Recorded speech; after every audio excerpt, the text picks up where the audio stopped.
Hello, welcome to Follow Everton. I've got Steve with me. Everton have just smashed the Seagulls away from home. How are you feeling, Steve? Absolutely elated. I just can't believe it's such a collector's item to win away from home. I just can't believe we managed to hang on. The second half was an absolute onslaught, almost like a training session.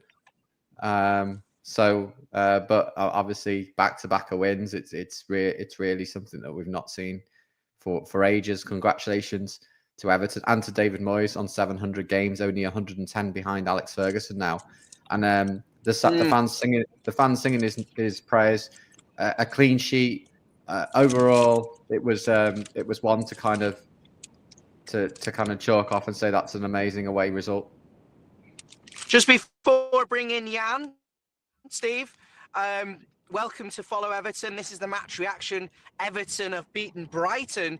They played the last 15 minutes of that match with 10 men against an onslaught of Seagulls trying to put their droppings in the Everton goal, but Everton stood firm, and it was a very, very outstanding.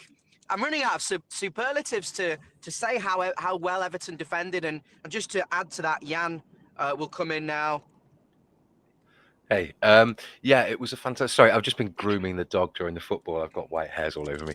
Yeah, what did you think of Everton's defensive performance? It was incredible, wasn't it?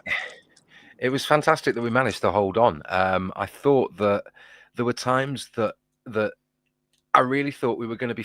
I wouldn't say found out. I mean, Jake O'Brien's been thrown in at the deep end, hasn't had the experience that we wanted to see under Dyche. And I thought Lamptey at times, who's been phenomenal off and on over the past several years, and always had that promise of pushing on.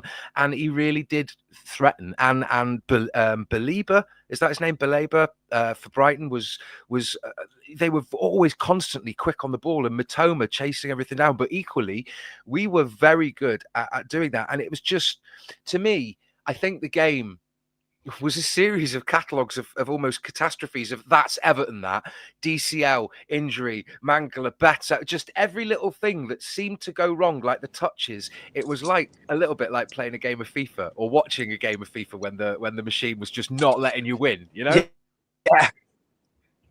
Beto at the end there, I mean, bless him.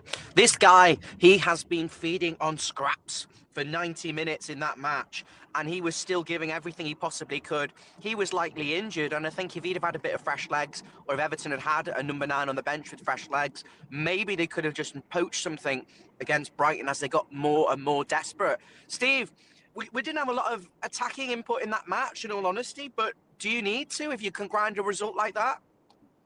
No, that was a backs-to-the-wall performance, and was almost like reminiscent of the old David Moyes days. And hi, Jan, great to connect with you again here. Yeah, I think that especially in good times. Yeah, I think that on another day, maybe we could have strung a couple of passes together. It was always going to be hard for Beto up front. Calvert-Lewin's injury, well, it remains to be seen whether it's going to be 2 or 3 weeks, or it's going to be more like 4 to 6 weeks. I suppose 2 or 3 days' time, I'll know more about that. But Beto work. One thing you get with Beto is you get extreme work rate, and he did exceptionally well in the scraps. He was like a bit of a fox. He didn't really have much to feed off in his charcoal shirt. But there is a wildness to Everton at times, and in certain players that we've got, like Decore is a bit of a wild card, but he goes in and he's got. There is also a wildness to his lope, his physicality, and. It was absolutely, it was just a calamitous game. As people have been saying here, Ian De Blue still can't understand the 2 goalies on the bench again. And Peter talking about the substitution windows. I get it. But I don't know what more you can really ask. Like, it was a great game, but I really I don't want to necessarily gloss over it, because I'm happy, but it always felt like, oh no, something's just going to happen here. They're just going to nick a goal, because I mean, look at where they are in the table. Who would have thought? They created nothing, though. No, but hang on. There were a few decent shots. We defended, we restricted them, we did very well. But what I'm saying is, by that very nature, look at the possession stats. We're under the cosh, but we defended better. As somebody just said here, Sorry. Oh, Amanda has just pointed out. Amanda Stevens has pointed out exactly that you put that you imagine that a month ago under Sean Dyche, right? And we'd have lost that game 3-1. And the fact is that we made something from that from a penalty. Yes, we had opportunities, but I suppose if you aside from that penalty, when you look at the unfortunate series of events, did we deserve those 3 points from a defensive standpoint? We fought very well, but maybe neither team deserved it. I'm trying to open up the argument. I'm not criticizing. I'm just trying to say it was a very nervy game, especially like we hung on for a win there, is what I'm saying. Very much so, Jan. Yeah, it was always going to be like that when we went 1-0 away from home and Calvert-Lewin's out. You know that's going to be a struggle to hold the ball back. So, at times we had 6 across the back and the midfielders didn't really have much of an outlet, but they did protect us well. And we just did our job today, and that's what we needed to do. We needed to grind this out. It was a grinding performance. Which is evidently what we didn't do under Sean Dyche when we pissed away multiple goal leads. Well, we did. 100%. I'm just going to say something. We did actually. I don't think we approached the game too different to how we would have under Sean Dyche. I think the system's different, but we would have still gone to try and defend and nick something. The difference is, I think David Moyes has just given Everton a little bit of an edge, a bit of a father figure. No, Ryan, before you do that, before you go further, just say the system is very different because we're defending much higher and putting a more cohesive teamwork pressure on the opposition. That's evident from the first whistle. Different to the Villa and Spurs games where I felt we pressed and we played more of a mid-block. We were deeper today. It is a different system. Of course, it's a different system, but the principle was go and defend and nick something. We weren't going there to press them high. It was very standoffish. But look at the passion at the end. Look at the passion at the end. No, that's just veering off. The point is, we absolutely deserved to win that match because we stopped Brighton getting anything. Yes, we didn't create anything, but you're the away team. You turn up at Brighton, you restrict them to no chances, and you still offer a threat. I think we were absolutely outstanding, and it's back-to-back wins for the first time. We should be jumping for joy. All right, I've just got to point out against the absurdity, right, of Spurs who are one place above us, and and today, and then looking at the results, I just think it's just rather surreal to look at the league table at the moment and see what's going on, and then see 6th place Bournemouth beat 3rd place, 5. I'm sorry, it's just been a madness. You're spoiling match of the day for me now, yeah. Anyway, I don't normally watch it, truth be told, and most likely I don't hold on. But the main thing is that we got the points today, and I'm sure that gives us a little bit of clear daylight between the bottom 3. And it's 7 points clear. Oh, amazing! I mean, that's like from the bottom 4. Wow, that's just incredible. That really is. Amanda. I mean, we did expect a bounce, didn't we, guys? From the new manager, it's never a given, and we had a very tough first game against Villa. I think that maybe that wasn't the fact that we only lost 1-0 to Villa maybe actually was quite a good. You look back, no defeat is a good result, but to be only that close to a side that are performing that well in the Champions League, and then obviously these 2 wins. I mean, how much of an impact do you think Moyes has had? I believe they lost in midweek Aston Villa in the Champions League. Listen, we were unlucky to lose against Aston Villa. We were worth a draw. We were certainly worth more than the scoreline offered against Tottenham, and today we were great. So he's had 3 Is that just me? difficult matches. No, Ryan Signal's not. I think a lot of fans would have taken 3 points. I think he's talking about how. Oh yeah, okay. 3 games. I can read matches. You just snap your hand up. Okay, Stevie. I think Ryan there quite rightly maybe is picking up the point that we've dropped points, but we've picked up points where we didn't expect to get them. So hopefully that's indicative of a better. As Amanda's just pointed out, hope it's more than just a new manager bounce or an old manager bounce. But it's interesting to see though that we are changing it up, and the way that he told the players to get up, the way that we've seen Jake O'Brien back or in the team already playing right back. Yeah. Speaking of the lineup, I've just got the teams up here, Jan. Actually, Everton were obviously unchanged, and it was the right thing to do. You know, you don't change a winning side. The Spurs score, which I'm still reveling over, it flattered Spurs, and he went with the same side.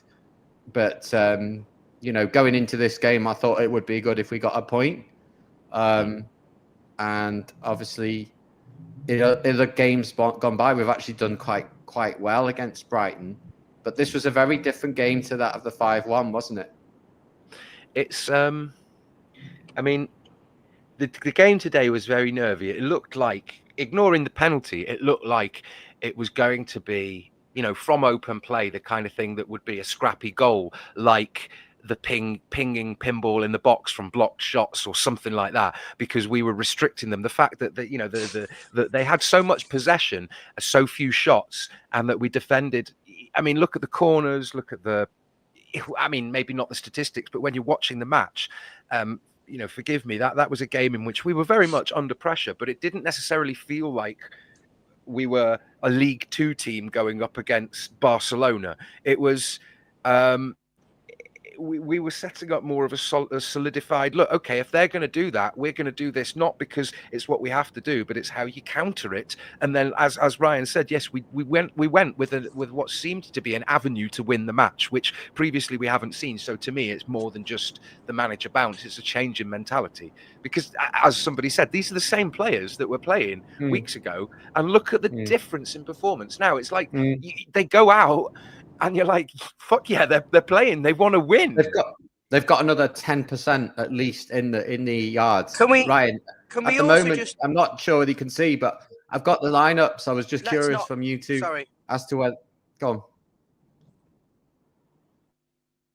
Ryan. I think it's cutting out maybe for Ryan. I was just curious to know, Jan, can you hear me okay? I can hear you fine, yeah. Yeah. I mean, people are talking about...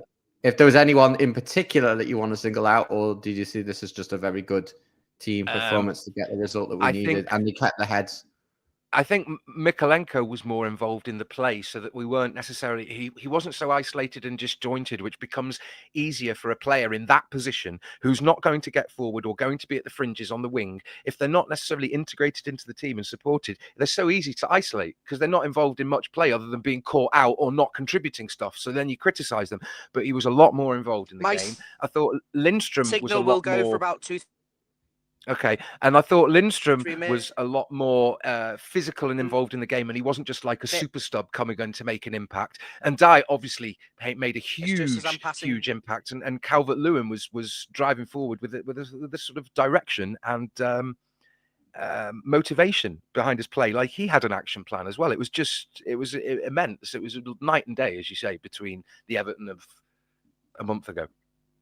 Yeah, and obviously we're only really just getting the new backroom staff into place. Alan Irvine took his place on the bench today, and they're talking about bringing Charlie Adam in for set piece coaching. And also they had Billy McKinley there.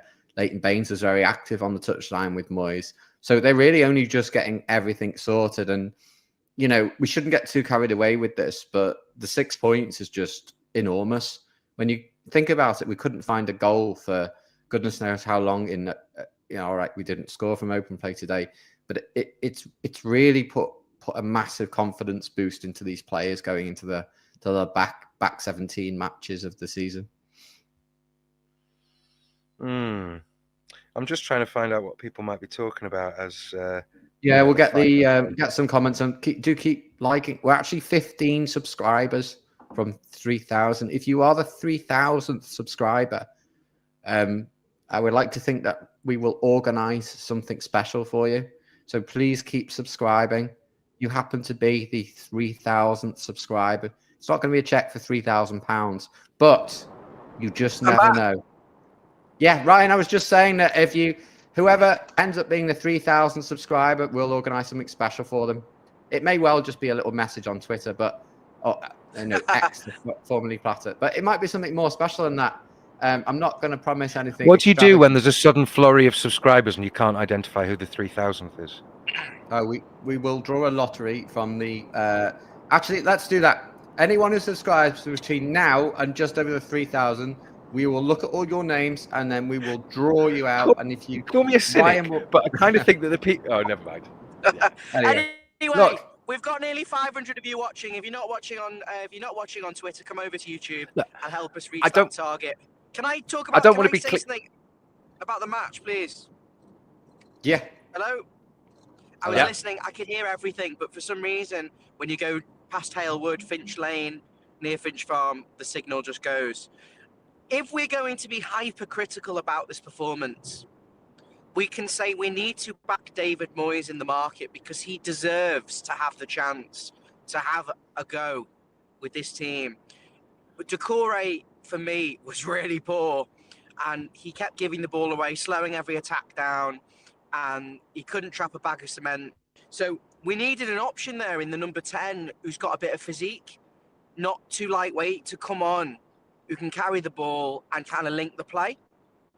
And I was tempted to put Lindstrom in the 10 at one point and bring on Patterson or Young at right wing back. Obviously, he brought on Patterson. I thought he was the worst of all of the players on the pitch when he came on because they just waltz past him like he's not there. He really isn't. But hang on. For a second, let's bear in mind that Calvert-Lewin was substituted off, and I think that for argument's sake, he might not be the perfect one, but we do have a thin squad and they're threadbare, and moving people around without McNeil, with other injuries that we've got, Harrison, Brozier, all these kind of things, right?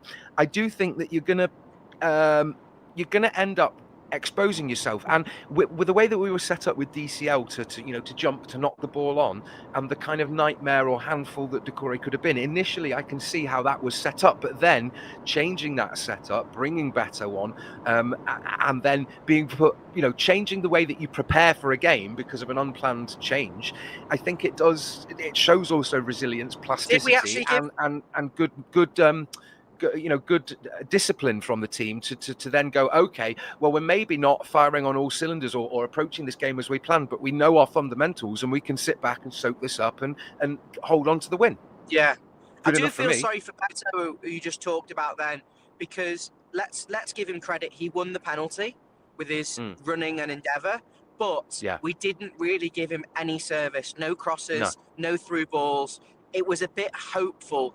And I think that's why I'm saying, when you're being hypercritical, listen, I am so happy we won a match.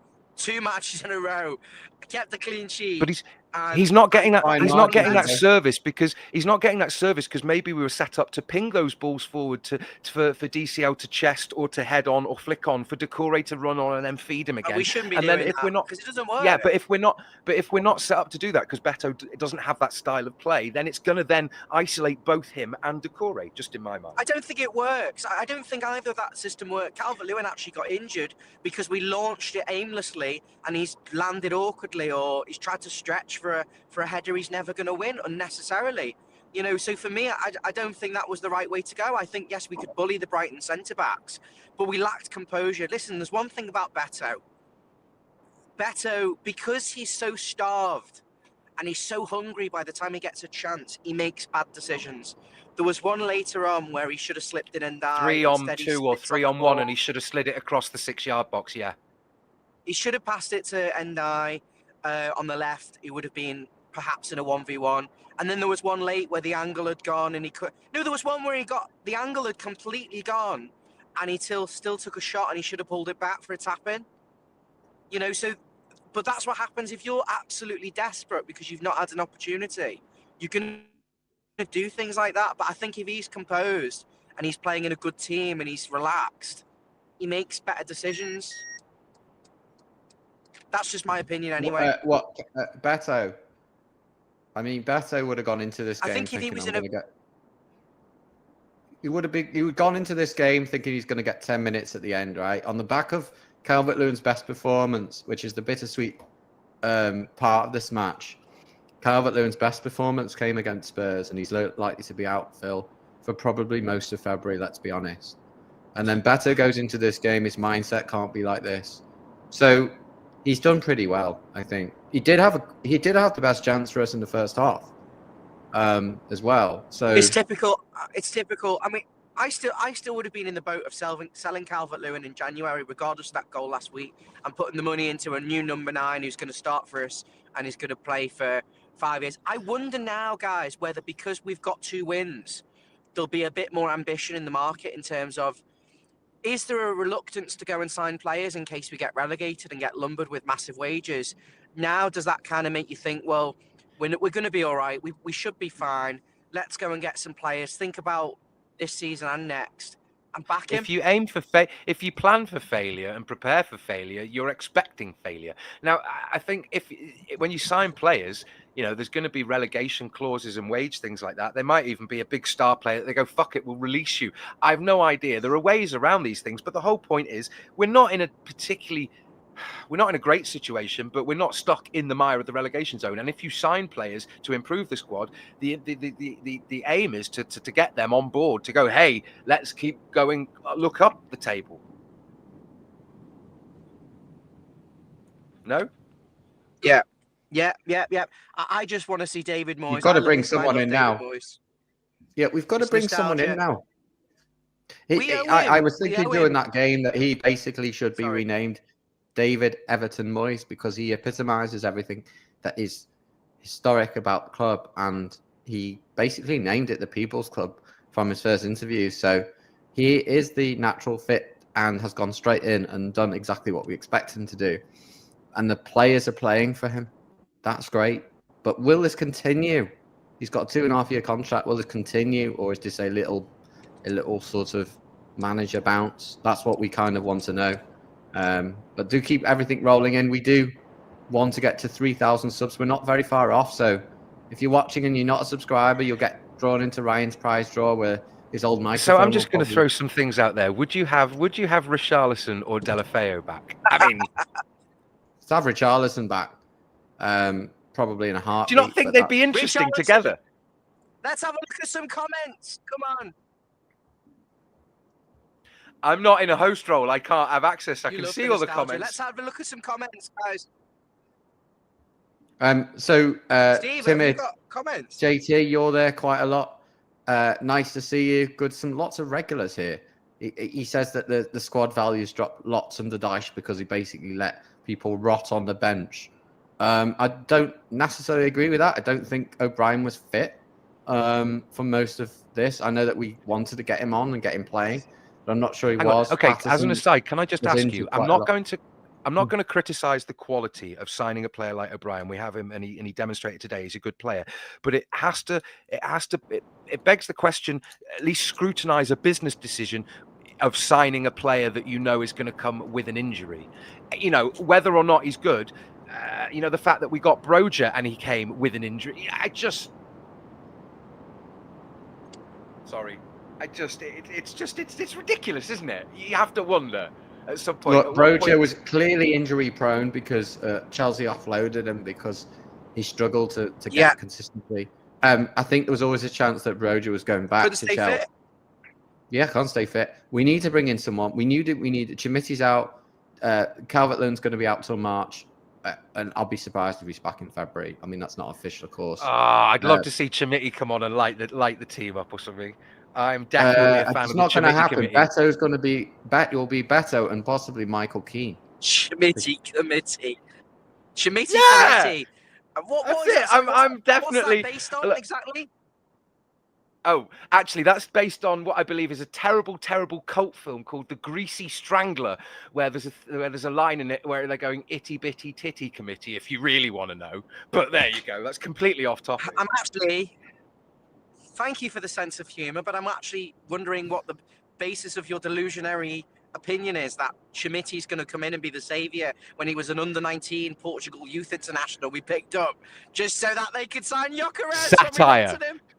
Satire, because we never have any luck. We don't play these young starlets. As somebody quite rightly said, Stevie, you disagree, but regardless of it, we have a Scottish international right back who's languishing in fucking has because he's pants. Anyway. Look, stop with the negativity. He's played pants. He doesn't mean he is pants. No. He's been pants since we signed him. I can't. Patterson showed a lot of promise but he's not really developed beyond that. Let's be honest. He didn't have an amazing game, but Gay played well today. I've put this comment up because I did feel that Gay was he incredible. did extremely well to protect. Oh my God. Mangala did well as well. Younger. Mangala did well. He obviously got taken off. I don't know how we've got onto Deulofeu from that match. That's a massive segue. But I thought the protection for the back four was essential. Look, if they weren't playing well, we would have lost 2-1. Last season we would have lost 3-1. Two seasons ago we lost 4-1. And I think the season before that we won 5-1. I can't wipe the smile off my face right now because Everton have obviously beaten Brighton away from home. A collector's victory, a back-to-back victories, and 2 out of 3 for Moyes. I think his win percentage as Everton manager historically is over 42%, which I think is pretty good. And obviously 11 years in the helm, and now he's gone into his 12th. Where are we expected to finish now, Blues? Are we still in the battle? I still think we're in the battle because I think we can get carried away. But can we push on? Can I we said see? about 15th or 16th at the start of the season, didn't I? Main thing is obviously just getting ourselves away from the bottom so that we start the new season fresh, because Moyes has got to be backed in the transfer market. We've got new investors. There's so much positivity coming through. Keep comments coming in, of course. Yes, Everton. keep comments coming in, Flash and Peter, about Patterson and how he's not been given a fair crack. And for crying out loud, he was an international, Ryan, Mr. Pants. Leave him alone. We've got lots of regulars on here. He's had chances.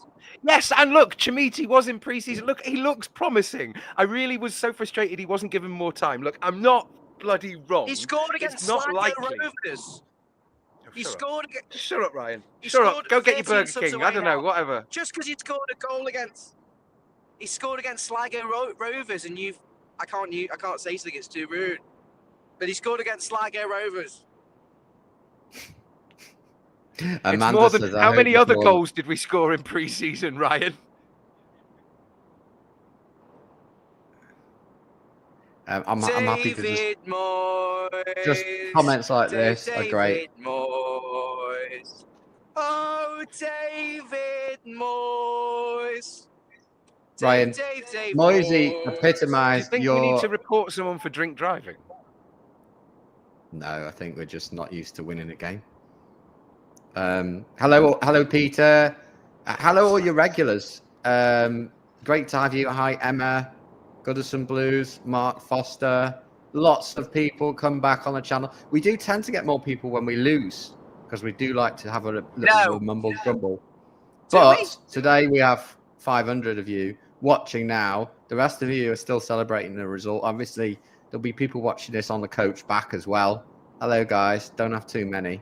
But yeah, it's something to say. If not for the sake of your liver, I don't know. It can probably handle it because there's not been much reason to binge drink and celebrate this season. But if only for the sake of the shared toilets on the coach.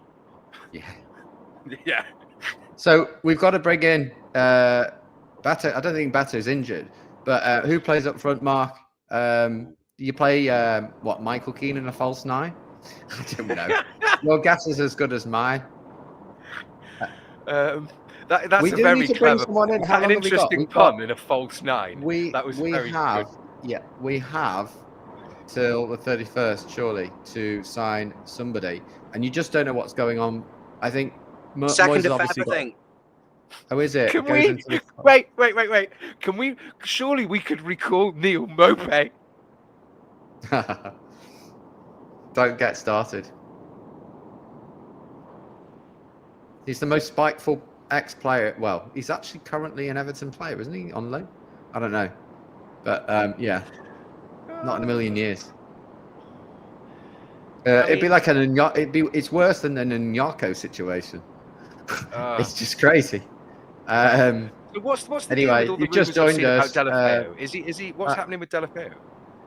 Yeah, I don't think Deulofeu is on the market. Is he? Is there a rumor that Deulofeu is coming back to Everton, Ryan? No, just because he's watching the Merseyside derby at Goodison in February doesn't mean he's re-signing. Are you that desperate for him? No, I'm not. You were the one that mentioned him. I'm almost confident that Richarlison will be coming back to Everton. If he doesn't come back in the next 12 months, he'll come back after that. No, you can't say that. Like, I don't. You He'll just go know abroad, it. Richarlison. I think that's the end Maybe. of his Prem career. I think he'll go. He's on massive don't know. wages. I don't know. I just feel that if you're a match with the club and the fans, that counts for a hell of a lot. Yeah, it does count for something. And look, one thing will always stick with me here: a bit of nostalgia, right? I carried on the tradition of collecting the programs, right? But one of the things I remember reading was an article, a very long article, done with Richarlison when he just joined the club, and he was talking about his football upbringing and how he could have taken a very different path in life, and he was shepherded, guided into playing football with a youth engagement sort of group, and he escaped a life of crime, drugs, God knows what, and he decided then he's understood. He seems to be a very humble guy who understands sort of compassion and bigger things other than just football. And although it's a great thing, the charitable stuff he's done, the kind of person he is, I really hope that would pave the way potentially for him. He might want to move abroad and go back to Brazil, totally. But if he's got the opportunity at lower wages to maybe take, if he's understanding and he can go, okay, I'm not going to get 100 and whatever thousand, but I was loved at Everton and I'll get some time and whatever, then absolutely. I would just think it has to have plenty of people involved with an open mind who aren't just going to be ruthless money, because, it also relies on Tottenham being willing to sell him to Everton. You know what I mean? Okay. We've just won a match against Brighton and we're talking about Richarlison. Stevie, do you want to drop out? We're talking about... Yeah, thanks, guys. It's really great to celebrate this victory with you and to be here, because it's not a given, is it? By any chance. Drive safe, right? Jan, I'll see you later, and see you maybe for the Bournemouth game. Bye, Stevie.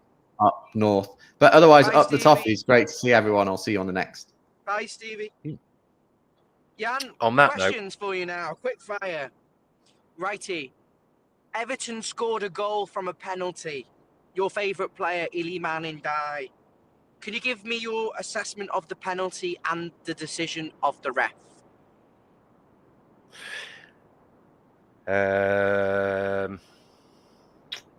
Penalty was probably one of those where the defender thought he could get away with handling the ball and look as if it was passed off as continued momentum from the attacking player. He probably knew what he was doing. It's a silly thing to do. Even if your hand's in that position, you should hold it up. Clearly a penalty. It was very weak and it was the same direction, but it was the placement that made it. It was almost as if the keeper could have got it. I would have been frustrated if he wouldn't have put it away, but then I just thought it would have summed up the match in hindsight, because it would have been potentially 0-0 and it was a game. But then I've been going, frustrating, but we defended really well. If only we'd have scored that penalty. So clearly penalty, glad we put it away. And it was one of those incidences that if it had been outside the box, like that foul on Mitoma or someone on the left-hand side of the box that was just on the edge, if that had been inside, you'd have to hold your hands up and go, fuck it, it's a penalty to them. Very frustrating, absolutely, but Yeah. Well, the way I saw that penalty, I think Beto obviously is putting a lot of pressure on him. I think he's looking for the opportunity to be falling over because he's got a big lad behind him. So I think he's always going to try and go to ground there and win a foul. I think I'd be annoyed if the penalty was given against me, but when you look at it was like how does look like a deliberate action.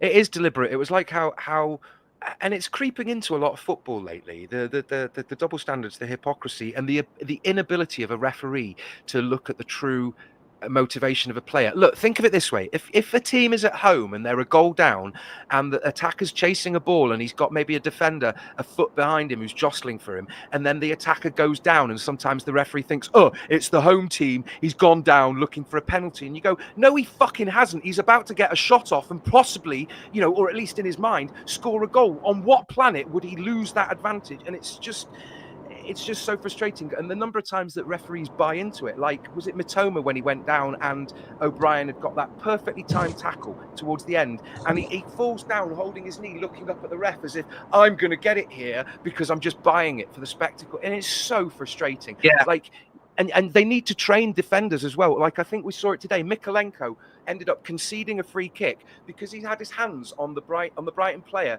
and barely minimal contact. But as the Brighton player went away, Mykolenko had his hands like that and just relaxed and let it go to look, obviously in response, to look like he'd pushed him. Yeah. The Brighton player collapses and wins a free kick. And I'm thinking, this is so pathetic. But also, can you maybe train them about, like, for instance, that the elements of that is applauded by the teams that do it, the quick free kicks, the clever this, the maneuvers and the routines and stuff. If we can get that like well drilled with ball boys getting the balls in, it's all about having that edge, which is what nobody seems to care about. The ball boys aren't allowed to do that. Yeah, no, but in the past there has been all these tactics to edge out sportsmanship for the sake of the spectacle of football, and we've been too gentlemanly. I don't know.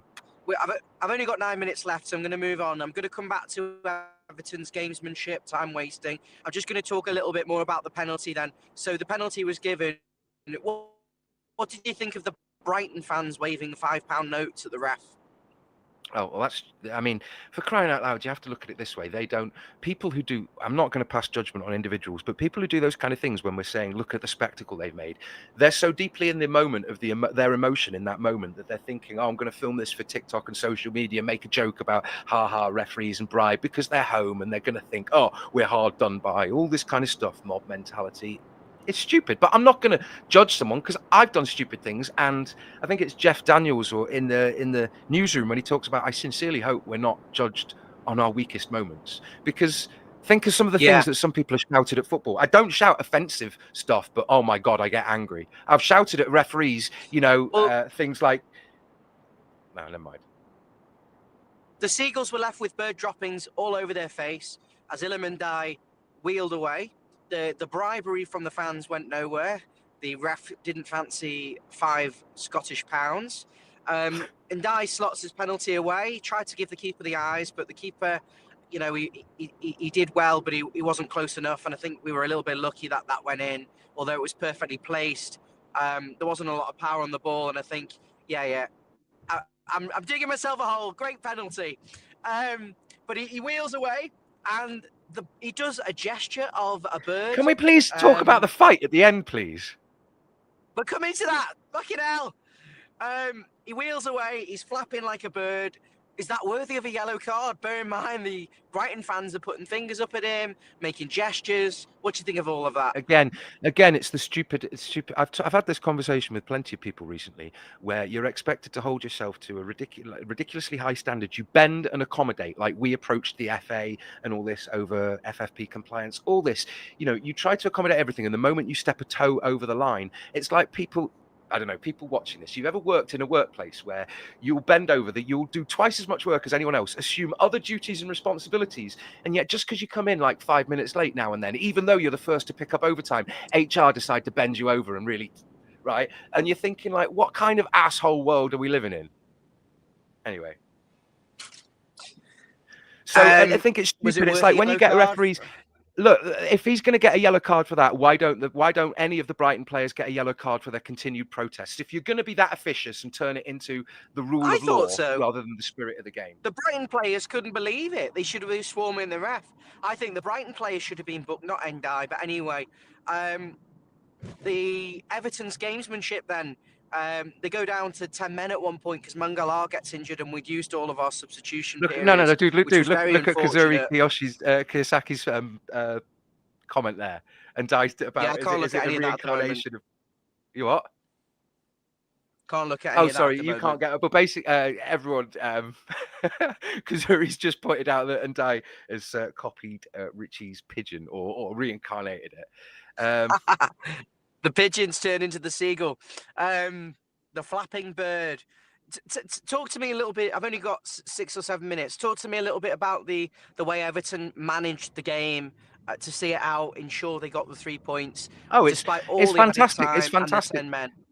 It's fantastic shithousery. We've seen it time and again. We've seen it from Villa, and teams change their tack midway through the game if they concede or they score. We've seen it from Palace, and you see it from occasionally you get the odd ref who does give a yellow card in the first 20 minutes, but barely. And the consistency, it's a fucking joke. I'm sorry. I know it's not even 6 o'clock on a Saturday afternoon, but I call it as I see it, and it is a I know fucking we get in joke. trouble. We shouldn't swear. Do apologise. It was very, very good the way Everton held on, especially with 10 men, because I thought we were struggling with 11, and I wanted to see some fresh legs. I felt we needed to have that more energy in midfield. I felt like Brighton were getting a lot of opportunities to put the ball in the box. But, just to give credit to the full team there, the defenders defended outstanding. The midfield, Garnegay rolling back the ears, he covered the ground Do you know so who was well, quietly and he good was though? just We well haven't covered. mentioned. I'd like we to haven't see mentioned possibly a little bit more going forward on the counter attacks. But you know what? Who we haven't mentioned, who I thought also was quietly rather good, and was responsible for maybe shepherding Everton in a fantastic defensive display. Idrissa Gana-Gueye and Mangala did great jobs in front. Patterson was solid. Jacob Ryan slotted in after not really having much first-team experience. Tarkowski deserves a lot of credit for that, I think. Must do, surely. Come Very on. good. Tarkowski was very good. I don't think captain, my Patterson captain. did a lot. I think he got run past a few times. Just finally then, at the full-time whistle, David Moyes absolutely elated, hugging Doucouré and Garnegay. Not that I saw the match. This is just something I've been told by someone who's one of our correspondent contributors over in South America. But Moyes' face, he was completely ecstatic. It's a joy to see. And Brighton, they hated it, and they're weird fans, and they're weird players, and they're weird city, and everything about them. Well, hey. That's my opinion, not yours. You don't have to say. Yes, you don't but have to agree. I'm just saying they couldn't cope with that, could they? They couldn't. What cope with the fact has we any of won, that got and to they do with the lost. football? Leave that out, Ryan. Leave it out, mate. Just no. Their fans were weird. Their fans were weird, and their players started fighting our players at the full-time whistle. Show a bit of class. I don't know. I just think it's when have you ever had a group of 30 young teenagers and 20-year-olds in the height of something like that, and it's all just been like, oh, wonderful every time? I wanted to talk about it, but I don't think it's fair to completely come from that angle, dude.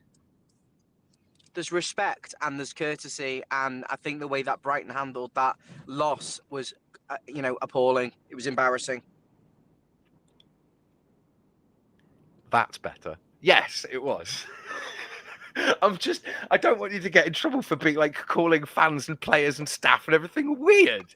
Like, it was just not, I don't know. It was unusual. It was a strange spectacle to see, but come on, we've seen worse. Oh my God. Are you dressing up to celebrate Everton's victory? Second away, Brighton's funeral. I'm just on my way to work. I've got literally 4 minutes. But Jan, an absolute pleasure to have you back on. And 509 of you currently watching. So many comments. I just wish I was at home. Wormy spoons. There you go. Some validation for you, Ryan. How many more subs do we need now to reach that mark? Let's have a look. Thank you for joining us on Follow Everton, as it's me in a green screen, joined by a black screen. Right, okay, Ryan's just gone to have a look how many more subs we need. If he comes back ecstatic, we've gone over 3. What? 11 more. Come on, guys. Well, all right, stop being thirsty. Subs. Just enjoy the win. Let everyone else. Yeah, it was a very, very, very, very, very, very, very nervy, hard fought, but ultimately satisfying 3 points. And now to poach David Weir from them. And now to poach David Weir from them. Do you think that's on the cards? I mean, I wouldn't put it past us. He's worked with, Moyes and Everton people before. He was involved with certain links. I mean, it's interesting to see what's happened at Brighton in line with Graham Potter. Look, again, I'm not being anti-Moyes. I would have been happy with Graham Potter. Or is it Chris Potter? The ex Chris Brighton. Potter. I don't know, whichever one. Right, yeah. Anyway, I think that's all from us today. I have to go to work. Up the Toffees. Thanks for joining. Great result. We'll see you next time. Anything you want to say, Jan? Bye. See you later, mate.